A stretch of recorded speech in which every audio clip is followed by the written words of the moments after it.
Hello and good afternoon friends, welcome once again to CEC-UGC live lecture. Dear friends, as we sometimes try to conduct various lectures and with the help of those lectures we try to reach you. Our objective is we help you in your learning process with your course material as well as with whatever subject you are struggling with. So again, we have planned to conduct a series of lectures on cell respiration. On this topic we would be conducting numerous lectures. This is the first lecture in the series, and for this we have with us in our studios Dr. Eklavya Chauhan. He is Associate Professor in Department of Botany, Deshbandhu College, University of Delhi. So first of all, I would like to welcome our guest Dr. Eklavya Chauhan. Dr. Chauhan, welcome to the EduSet lecture. Though we have studied about respiration in our elementary classes when we were in the school and we tried to learn lots of things, but I hope that when we are talking about for the students of higher education, I hope that the lecture on cell respiration would be very beneficial for our students. So over to you, sir. Oh, thank you, Geetika, for the nice words. I was just coming here in a hurry and I felt short of breath. So I said maybe I should start my lecture from breathing itself. We all respire and breathe, but it's such an obvious process that we hardly have any excitement when we are talking about respiration. And least of all, it doesn't excite us at all when we are trying to find out how to define cellular respiration, because it's such an obvious process. I would like to just put a scientific touch to the term respiration and how different it is from the often misused term breathing. The term respiration has been derived from the Latin word respirare, which means to breathe, literally. It was the father of chemistry, Lavoisier, who first observed a gaseous exchange, and he was the one who said that the animals, they intake oxygen and they release carbon dioxide. But then it was left to a French scientist, Dutrochet. He introduced the term respiration in its first scientific sense. He was the one who observed respiration in plants, and he said that plants somehow take in oxygen and release carbon dioxide and water. This was a very sketchy account in the earlier years, but today let's begin the whole lesson from the term breathing and respiration. Are they synonymous? People very often mistake these two words as synonyms. They are not. The whole idea of breathing is just to have the air inside and outside. So it's basically a physical process, and it is merely an exchange of gases. Can we say that it's the same as far as respiration is concerned? Respiration is much more than that, because respiration would include breathing, and once oxygen reaches our blood and through the hemoglobin it reaches our cells. Now what happens inside? That is all not a gaseous medium. That is in fact a liquid medium. And then food material is broken down with the help of oxygen, and the basic idea is that some byproducts are gone, and the most important thing is that energy is released. So a living organism is deriving energy from food material, but with the presence of oxygen. So that means respiration is a much bigger term, and breathing is just one part of it, or rather the first part of it. The second aspect which we should realize before we go to the actual details of the mechanism of respiration, and that is, one of my obese friends was running around the road, and when I asked him, what are you doing? He says, I'm too fat, I'm burning my calories. To a biologist, is this an accurate sentence? Is this sentence a biologically accurate one? Certainly not. Burning of calories would invoke a question among ourselves. Is our stomach an internal combustion engine?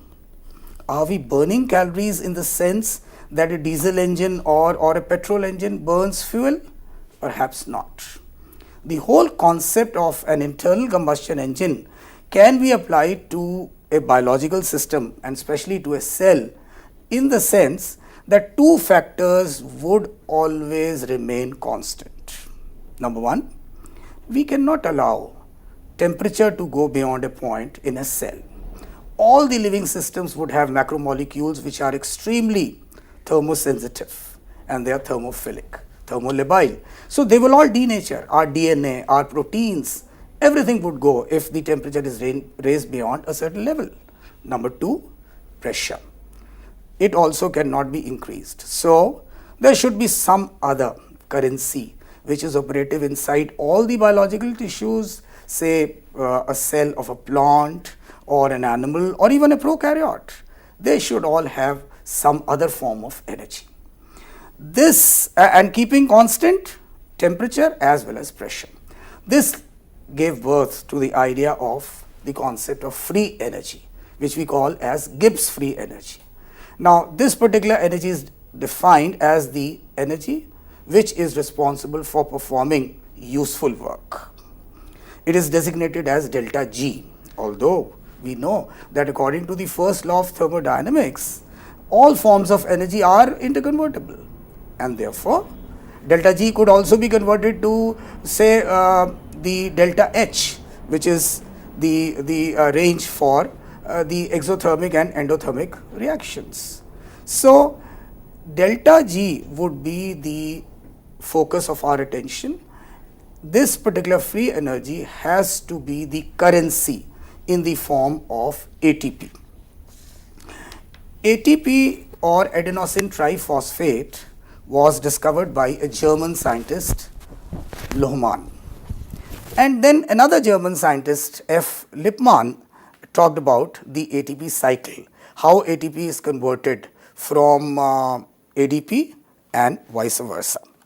The idea that we have to imagine is that our body and also the cell of every organism is an engine, all right, but then it is an isothermal chemical engine. It is not a combustion engine. So when my friend said that I am burning calories, the word burning should have been taken with a pinch of salt. Here the burning was perhaps that he was using ATP, he was consuming his fat or the reserve food materials to make more and more of sugars and ultimately ATP. Because ATP is the energy currency of a cell, and from a few minutes from now we will again talk in details about the energetics of respiration. Let us first begin by defining respiration. We have not yet defined respiration because we said that it is different from breathing and it is a bigger term, it is a more pervasive term. We have some ingredients with the help of which we could define the process of respiration. Number one, respiration is a vital process. It means that all living organisms respire. All living organisms, they respire, and all organisms which do respire are the ones which are living. Number two, respiration is an intracellular process, which means that this particular process occurs within the cells. Respiration is also a catabolic process, which means something is being broken down, and in this case it is the reserve food material. Respiration also is a stepwise process. You cannot have a one step combustion, because then the amount of energy that would be released would be uncontrollable. So that means it is a stepwise and a very, very gradual process where energy is released in steps. Respiration is an enzymatic and an oxidative process, which means a whole lot of enzymes are required for the different metabolic reactions. We should remember that the mitochondria itself, which is a site for cellular respiration, and by virtue of which we call mitochondria as the powerhouse of a cell, harbors nearly 70% of the whole cell's enzymes. Respiration, in addition, is an exergonic process, which means it is an ATP yielding process. Like we talk in terms of exothermic and endothermic reactions, respiration, by virtue of being an exergonic change, would have a delta G negative. And very soon we would find, with the help of an equation, that it is an exothermic change also, which means no machine can be 100% efficient. Some amount of energy would be trapped in the form of ATP, which is the useful form of energy, and what would happen to the rest? The rest of the energy would be dissipated to the atmosphere, or it will be released to the atmosphere in the form of heat. So, by virtue of that process, respiration also is an exothermic change or a heat generating change. Considering all these ingredients into account, let us try to define respiration once again in a very simplistic manner. Respiration could be defined as a vital, intracellular, catabolic, stepwise, gradual, an enzymatic and oxidative, an exothermic and an exergonic metabolic change in which involves the breakdown of reserve food material into carbon dioxide and water in the presence of oxygen in case it was aerobic, and release of energy, a part of which is transformed into the useful form of energy, that is ATP, and partly generation of heat is observed. So, this is how in a very simple manner we could define the process of respiration. Coming back to ATP, as we know, ATP or the adenosine triphosphate has a basic structure of the nitrogenous base adenine, which is a purine, and a pentose sugar. This is in fact a ribose sugar, and together they form a nucleoside. So, that means the nucleoside in this case is an adenosine. We would also say that adenosine nitrogenous base is the backbone for ATP, and by virtue of that ATP is a relative of RNA, because RNA has the ribose sugar, DNA has the deoxyribose sugar. Now, this particular sugar is attached to first of the bonds, which is a normal covalent bond with not much of energy, and this is a simple bond, a covalent bond, and 3 phosphates. The second bond, the first bond is called as the alpha bond, the second bond is designated by a wavy outline. This is also called as a squiggle because it is a high energy bond, and the gamma bond, which is the terminal bond, is also a high energy. In fact, it has the highest amount of energy. It is called as the gamma bond. Now, these bonds were earlier thought to have an energy value of 7.3 kilocalories to a mole, and all our old calculations of respiration were based on these calculations of 7.3. Over the years, it has been found, no doubt, that this gamma bond is the first to break, and it is the easiest to break, and it is in this way that a cell can accumulate or spend its energy. But then over the years, it has been found that the energetics is somewhat different. According to the new set of calculations, we find if this being the overall equation for respiration, and that is the aerobic respiration, we have energy, and if we simply say energy, which means in this particular bond, which is the gamma bond, the third number bond, this is 8.9 kilocalories instead of the earlier mentioned 7.3, which would make it 37.38 kilojoules. The beta bond or the second bond, which is also a high energy bond, would yield only 6.5 calories. And the first bond, which I said was a normal covalent bond, does not break normally, would have 3.4 kilocalories. So, that means the main currency is the bond number 3, the gamma, and as a second choice the bond number 2 or 6.5. So, all our future calculations are going to be based on the basis of these particular high energy bonds as far as the energetics is concerned. Let us look at the overall equation once again. This equation seems to be a little different from the one which we have studied till now. It says hexose sugar plus 6 molecules of oxygen plus 10 water. Our overall equation which we tell in a school does not have mention of water, and then it yields 16 molecules of water plus energy. Let us focus our attention on water first. This is the actual biological form of the equation for aerobic respiration. The whatever we have studied till now is the empirical form, where we balance out the different ingredients. What we wish to emphasize here is that during the process of aerobic respiration, 10 molecules of water are actually utilized at different steps, and the products are in the form of 16. So, when we are going to balance these, then we will obviously remove these 10 in the ingredients or in the reactants and summarize by putting 6 waters. This is the basic idea.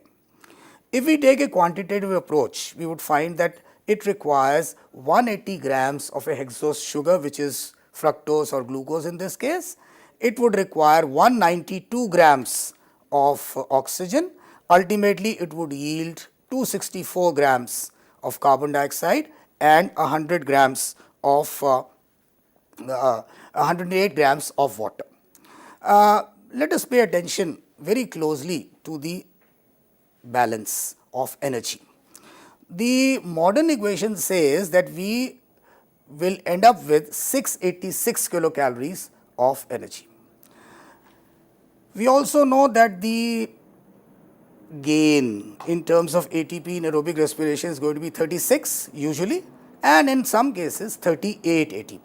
So, let us make a few calculations. 1 ATP we have just seen is equivalent to 8.9 kilocalories. According to old view, it was much less, it was about 7.3. So, that means as per our calculations, 36 ATPs would yield 320.4 kilocalories. The overall calorific value of this equation is 686. So, how do we calculate the efficiency of aerobic respiration? The efficiency of aerobic respiration comes to approximately 46%. It is not surprising. Why? Because we know from our knowledge of physics that no machine that we know can be 100% efficient. There has to be some wastage of energy, and more so of a biological machine. It has so much of wear and tear, so much of growth, so much of degeneration. How can we harness all the 100% from the sugars or from the food that we eat? There has to be some wastage. In this case, the wastage is, let us say, 100 minus 46, which is equivalent to 54, and therefore, the remaining 54% of energy is lost to the atmosphere in the form of heat, which makes respiration an exothermic change in addition to its major portion or the more important portion of an exergonic change. As I said before, this amount of energy needs to be released in a very, very gradual and a slow manner and in a stepwise manner. If it is not done, it would again be a challenge for the biological material to absorb this amount of temperature.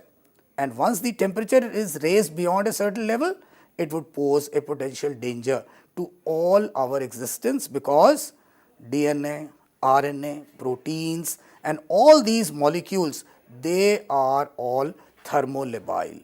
They are extremely thermosensitive. That is the basic idea for the energy efficiency. The next aspect that we study is the respiratory quotient, which is also a very, very interesting aspect for respiration. We often confuse when we study photosynthesis that is also a process which involves the exchange of oxygen and carbon dioxide, except for the fact that it is the opposite. as that of respiration. So, many students believe that respiration is equal to 1 by respiration, that is, they are inversely proportional. It is not. Here the equation that we find is of RQ, which is the respiratory quotient. That is a very interesting aspect, because since this whole process is essentially gaseous, so what is the amount of oxygen that we take, and as a consequence, how much of carbon dioxide do we release? So, this relationship between the volume of CO2 released and the volume of oxygen taken is called as RQ, respiratory quotient, or respiratory ratio. The value of RQ is extremely variable. It could be equal to 1, it could be equal to less than 1, 0, greater than 1, or even incalculable, that is infinite. How would we have so variable values? It would be seen that the value of RQ would depend essentially on some parameters, and they are: what is the nature of the reserve food material? We eat a lot of things. We do not eat only sugars. We eat fats, proteins, oils, organic acids. They are different in their chemical composition. The second parameter which is important is how much oxygen does a molecule have in relation to carbon. In other words, how rich is the compound in oxygen, because it is a matter of common sense. If a compound is richer in oxygen, naturally it would require less amount of oxygen to get oxidized, and the amount of carbon which would be released would be more. Another very interesting aspect we should remember and try to relate it scientifically is, whenever a person is in distress and he is at a loss of energy, we do not give him an intravenous injection of oil or ghee. We always give him an intravenous injection for sugars, which is glucose.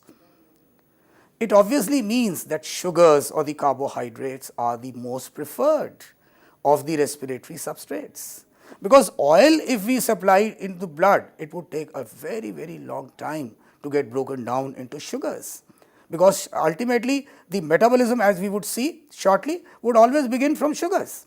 So, sugars, that is the carbohydrates, they are the most preferred of the respiratory substrates. When the carbohydrates are metabolized, this type of respiration is called floating respiration. If you do not eat for about 8 days, that means if you are starved. Similarly, if a plant is starved, all its sugars and fats would diminish, and ultimately the proteins from its body would start breaking down. So, that means normally the proteins do not, and therefore, proteins are the integral parts of the cytoplasm, and therefore, when proteins under stress conditions are broken down, this type of respiration is called protoplasmic respiration. The preferred respiration, of course, is the floating respiration. When we look at the equation for carbohydrates as the respiratory substrates, we find that in the equation for sugars that we have, the carbohydrates have the general formula CnH2OON, and when the sugars, they are broken down, then they would require only 6 molecules of oxygen, and in return they would give 6 molecules of carbon dioxide, which means the value of RQ comes to 6 by 6, which is 1. So, we should remember, when all the carbohydrates, any form, whether it is a monosaccharide or a disaccharide or even a polysaccharide like glycogen or starch, then their respiratory quotient would be equal to unity or 1. Fats are poor in oxygen, and when fats are metabolized in respiration, they would require a much higher proportion of oxygen to get oxidized, and as a consequence lesser amount of carbon dioxide would be released. In the equation where fats are the respiratory substrates, we see, say for example, germinating castor seeds, mustard seeds, or the seeds for linseed, where oil is the reserve food material, like tripalmitin fat. One can see that the carbon is 51 and the oxygen is only 6. So that means we would require a proportionately very high amount of oxygen, which is 145 molecules. And as a result, only 102 molecules of carbon dioxide are released. So here the numerator is smaller than the denominator. And always we find that when fats are the respiratory substrates, the value comes to around 0.7, between 0.7 and 0.8. Likewise, proteins are also poor in oxygen, and whenever they are being consumed, for example, we are eating germinated grams or pea or all the pulses which are even soybeans which are rich in proteins, the value of RQ would always be less than 1, and it would range between 0.5 and 0.9. If we are going to consume organic acids, for example, we are taking certain fruits which are acidic, even apple for that matter, which has malic acid, we would find that the organic acids have a richer percentage of oxygen as vis-a-vis carbon, and therefore they would require comparatively less amount of oxygen, and as a consequence more amount of carbon dioxide would be released, and hence the value of RQ would always be greater than unity. For example, malic acid. An apple is rich in malic acid. Its botanical name was Malus malus, and now we call it Pyrus malus because it was rich in malic acid, and hence the Latin name. So they would always have organic acids as greater than 1. Same is the case with oxalic acid. This brings us to another very, very interesting point. There are some desert plants, cacti, succulents, plants which are enduring xerophytic conditions in the desert, very high temperature and absolutely no moisture and extremely high sunlight during daytime. They show a special type of metabolism in their photosynthetic apparatus, which is the CAM cycle. CAM stands for crassulacean acid metabolism. What would happen? They would keep their stomachs closed during daytime because they cannot afford the high level of dehydration. They would be perishing. And at night, when the conditions are cool, they would open their stomachs. Now, when they are keeping their stomachs closed during night, what would happen? When they are keeping their stomachs open during night, they would take in oxygen, but they cannot afford to leave any amount of carbon dioxide outside. That carbon dioxide which is produced is immediately taken up by certain compounds, and it is converted into malic acid. The whole night the CAM plants would like to accumulate malic acid, and now the equation becomes, because there is no carbon dioxide being released, the equation becomes 0 by 3. So anything which is divided by 0 is 0. So we have a 0 RQ in terms of Bryophyllum and Opuntia. There is a very interesting anecdote. Always we say that the plants should not be kept near a patient in the hospital at night. We should not sleep under a tree at night because they release carbon dioxide, and it is not good for us because it will compete with our respiratory process. But then you can always keep a thorny succulent or a cactus by your side, and you are sure that at least it would not compete with you as far as CO2 is concerned. The only thing which concerns you is perhaps the thorns and prickles. When daylight comes, then the stomachs close, and now what would happen? There is no oxygen which is coming from outside. the malic acid which has been stored throughout night would now be gradually metabolized, and it would now get metabolized into the carbon dioxide, into CO2 and oxygen. Still the stomats are closed, so the CO2 which is being produced is now immediately taken up for the process of photosynthesis. In that case, we would find that the RQ of CAM plants during daytime is always greater than 1. If we are talking about a respiration which is totally in the absence of oxygen, namely anaerobic respiration or fermentation, then we can see in the equation a hexose sugar molecule is being broken down by the enzyme zymase into 2 molecules of ethyl alcohol and carbon dioxide, and there is no oxygen needed at all. So, that means now the equation becomes CO2 by O2 and the denominator is 0. So, if you divide anything by 0, it is incalculable or infinite. So, this much is the wide range for the value of RQ. We now focus our attention on the mechanism of respiration. We find that there are 2 compartments in a eukaryote, namely the cytoplasm and then the individual organelles. In case of a prokaryote, there is no internal compartmentalization. So, all the processes have to be done in the same compartment itself, but then we have a high degree of division of labor.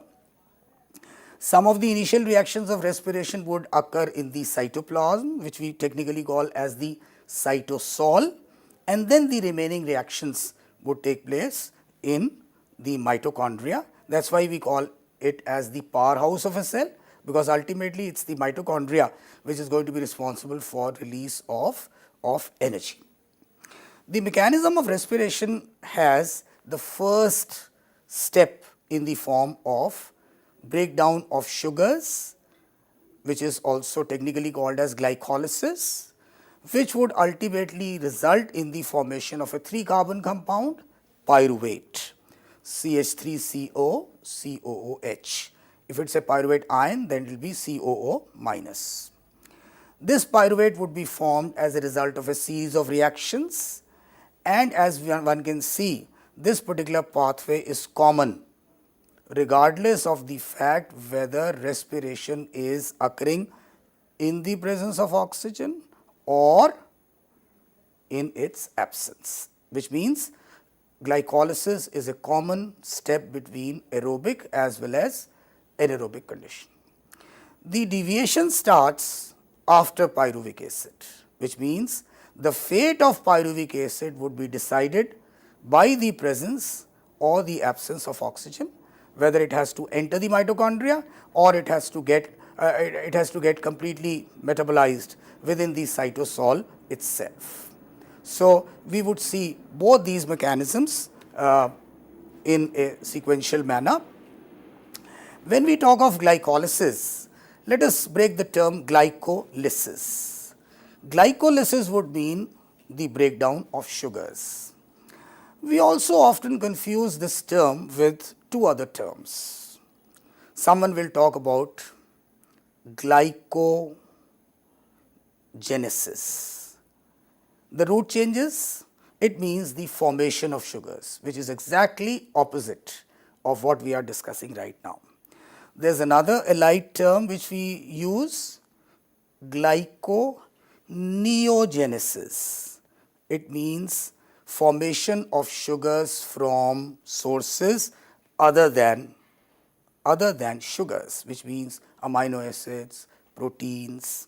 Now, this is the pathway which was discovered by 3 German scientists, Emden, Meyerhoff and Parnas.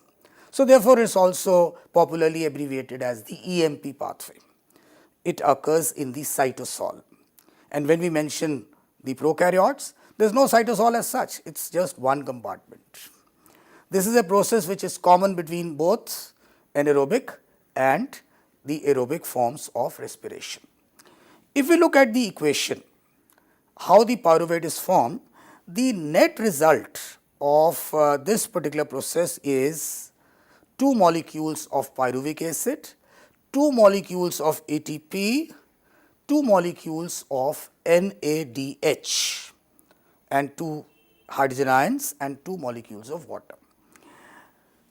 I may very briefly mention that these 2 molecules of ATP which have been generated have been formed without the participation of the mitochondria, because the contents have not yet reached that particular organelle, and this particular compound, which is 2-NADH, that has been formed, is actually a coenzyme, NAD. The full form would be nicotinamide adenine dinucleotide, which is also called as coenzyme 1.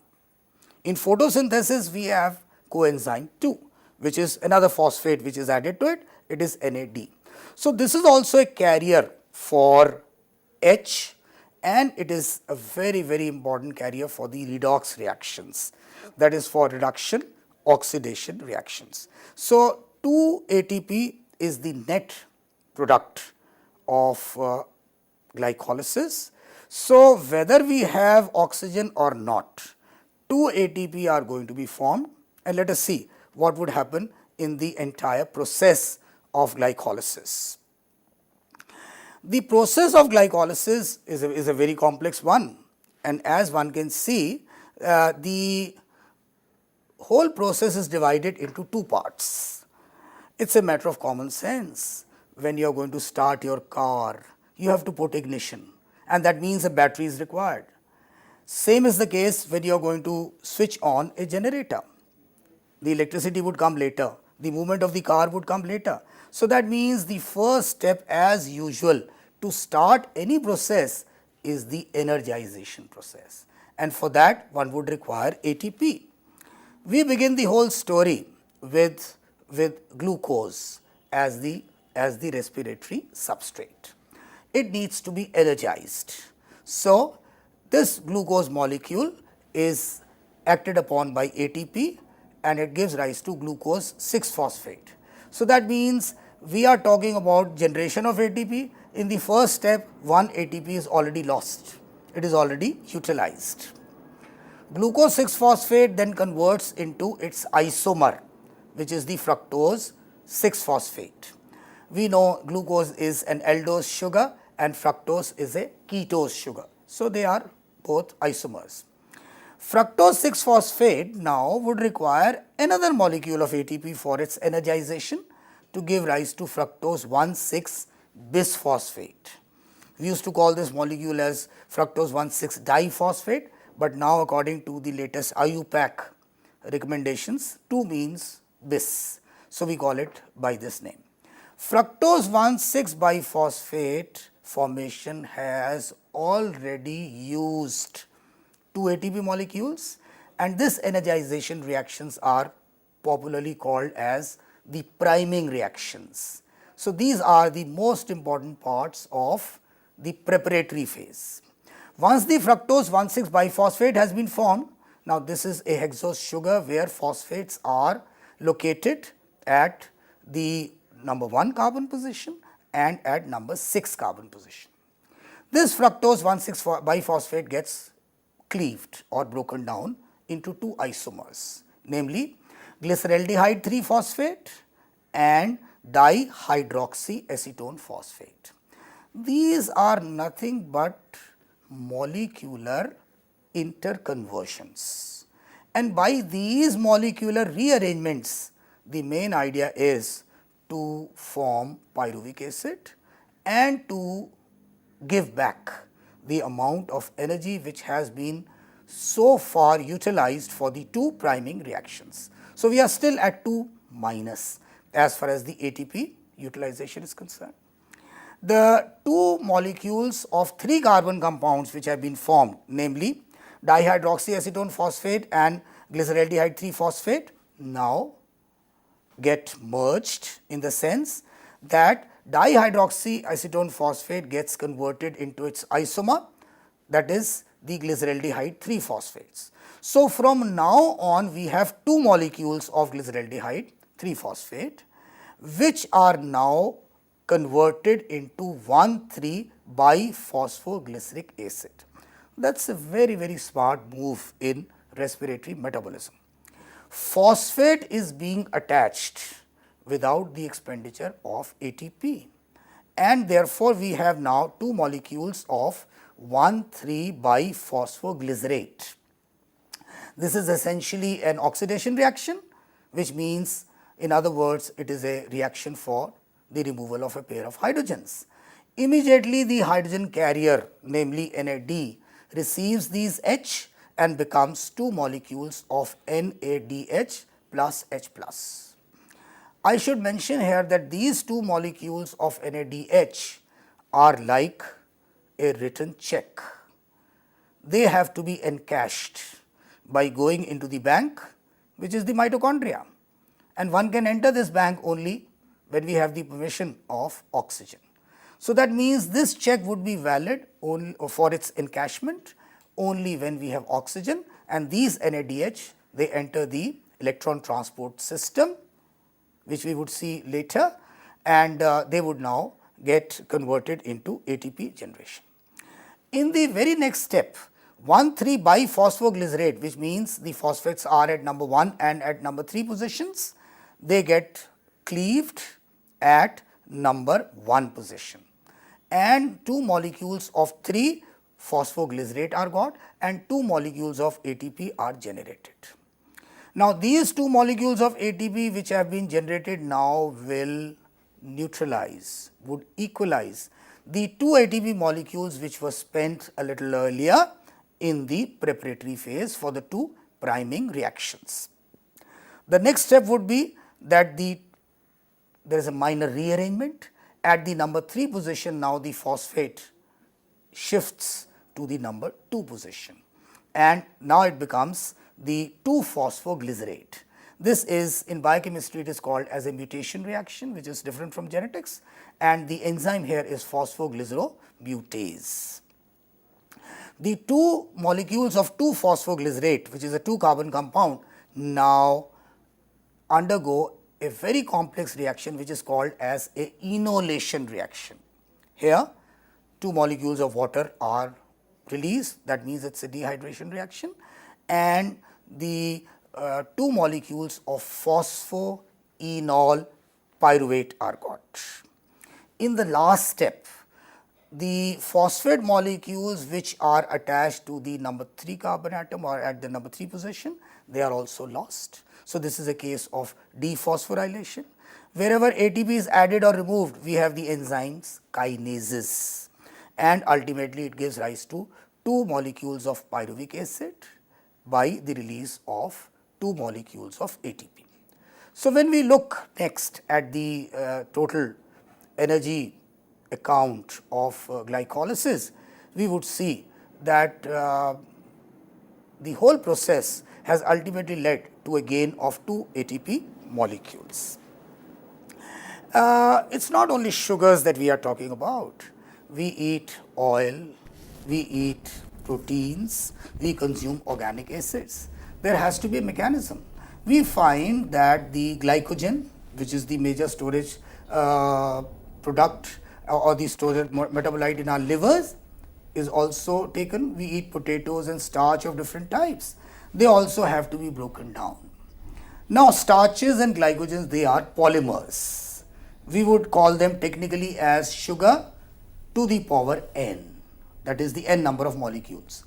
They would get broken down by a series of enzymes to glucose 1-phosphate. We do not have glucose 1-phosphate in glycolysis. So, this is a pathway which is slightly off the main pathway of glycolysis, and from glucose 1-phosphate then we have an enzymatic conversion to glucose 6-phosphate, and ultimately it enters the process of glycolysis, and we have the whole aspect of formation of 2 molecules of pyruvate.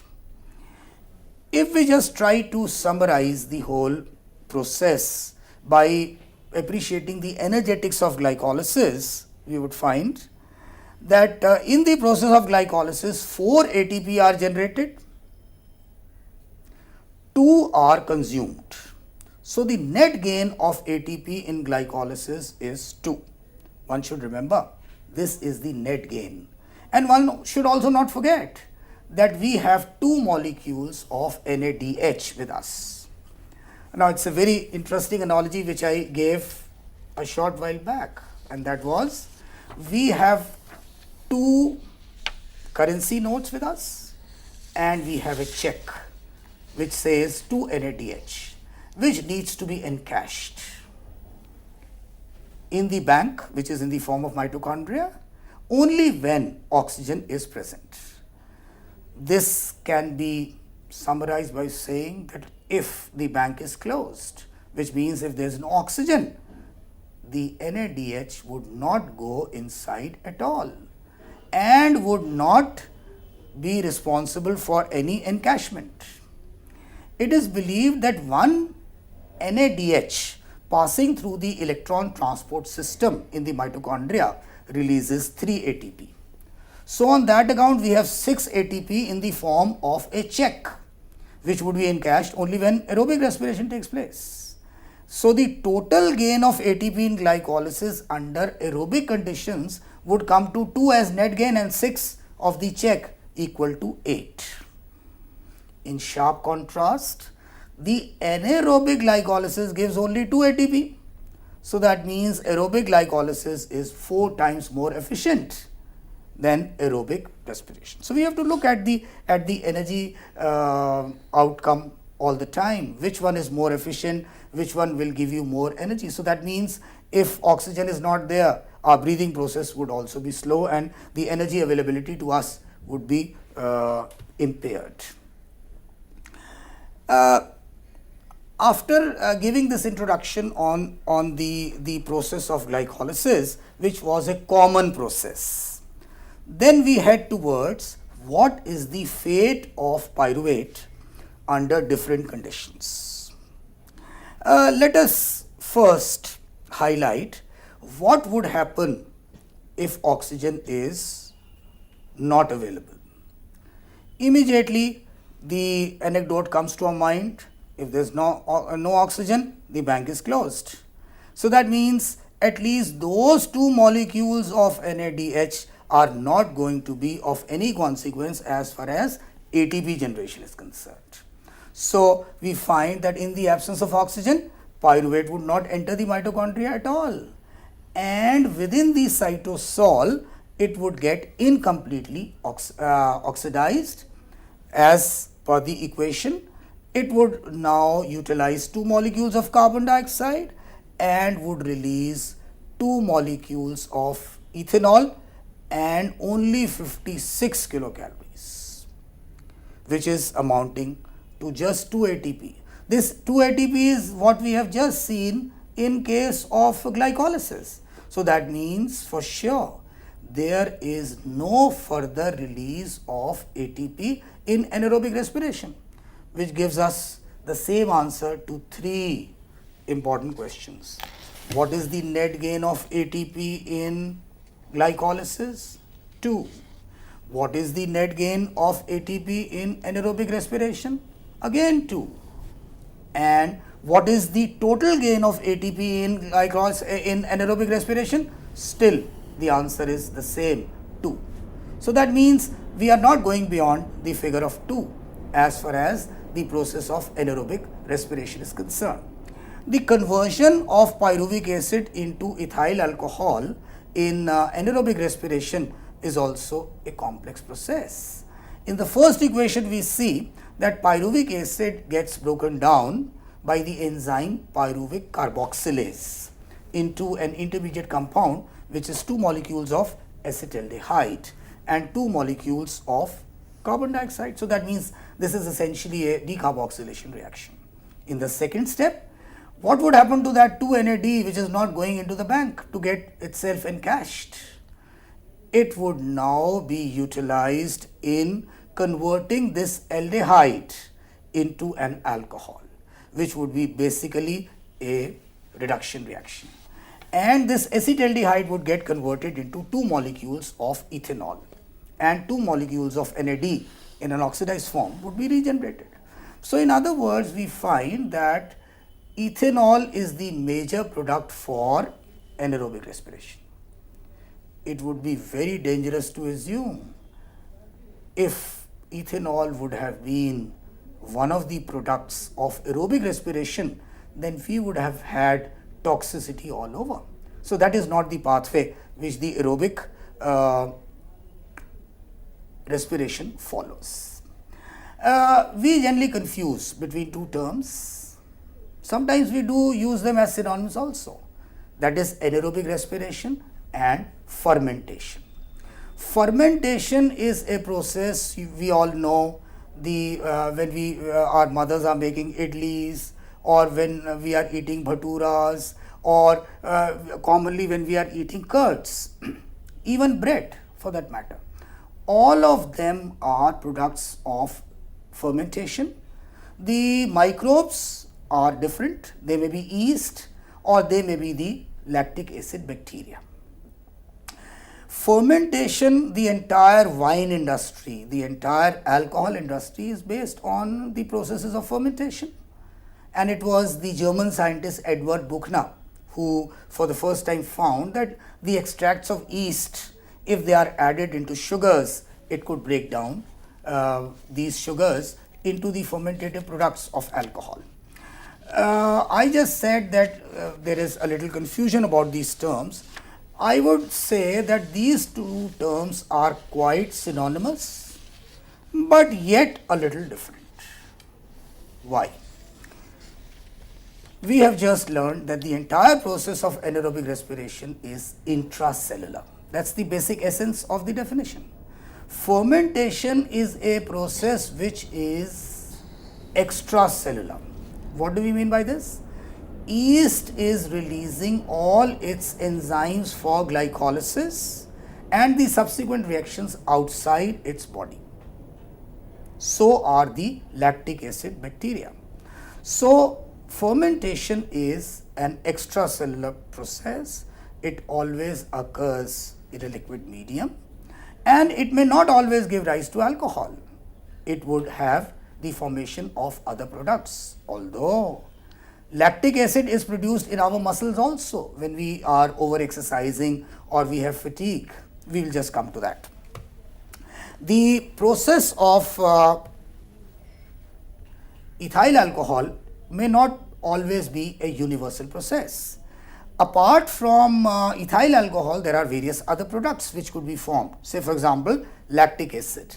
This is an equation which highlights the entire household of the world, where we have the lactobacillus lacti, which are producing lactic acid in the form of curds. Now, here we would find that the lactic acid which is formed is not releasing carbon dioxide at all. So this makes fermentation slightly different from anaerobic respiration. Although they are synonymous, yet there are minor differences. And one of the differences is that CO2 may or may not be released in the process. It's a very common observation in our households that the mother says, oh, this curd has gone bad. It is showing some fruity smell. It is sweetish. Why don't you go and change this, the whole curds? We will set it again. What has happened is there is some contamination, and another form of lactobacillus lacti has come, which is heterofermentative. In the above equation, we have the homofermentative, which means only one type of product. And in the heterofermentative process, we find that there is pyruvic acid, which is now being broken down into lactic acid, as well as traces of alcohol and carbon dioxide. So we say that this curd has now gone bad, and there is a fruity smell and a whole lot of bubbles which are coming out from here. Apart from these household reactions, we have acetic acid fermentation, which is again capitalized on a very large commercial scale, where the bacteria are Acetobacter. All these processes are taking place in the absence of oxygen, and pyruvic acid is being converted into acetic acid, acetaldehyde, butyric acid. So these are the bacteria which are essentially anaerobic bacteria. Just a word on the evolution of these systems. It's a matter of common sense. When Earth originated and the atmosphere originated, there was no oxygen in the atmosphere. So definitely the anaerobic organisms, that means the anaerobic form of respiration, would have evolved first, and aerobic respiration, of which we are the best examples, it evolved much later.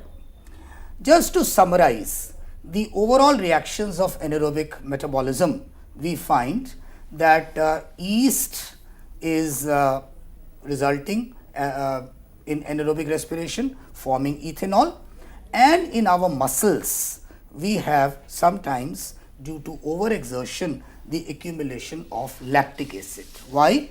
Because we exercise so much that oxygen is not able to cope up, and the pathway now becomes anaerobic.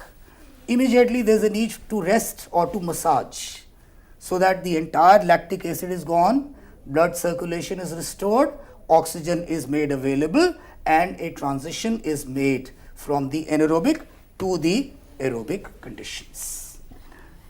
So this idea of anaerobic respiration would suffice to know that lactic acid is also a common metabolite in plants with curds, and lactic acid also in our muscles, but only as a case of exception in case of over exercising.